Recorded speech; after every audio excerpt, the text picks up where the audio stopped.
السلام عليكم ورحمة الله وبركاته. عاملين ايه النهاردة؟ هنعمل طريقة الكريم كراميل من مطبخ السعادة.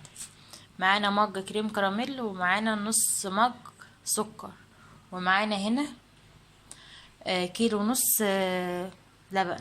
هنحط كده السكر عشان نحليه.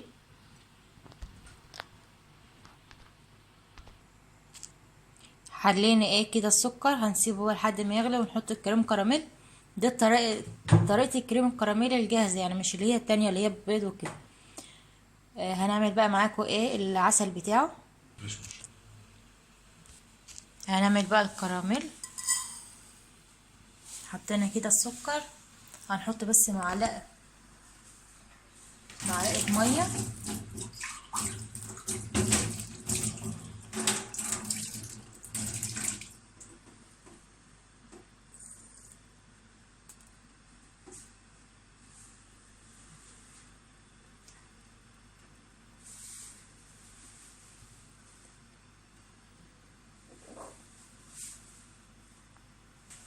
مش هنقلب ولا بمعلقة ولا بأي حاجة، لما بيسيح هنهز بس الطاسة كده وخلاص.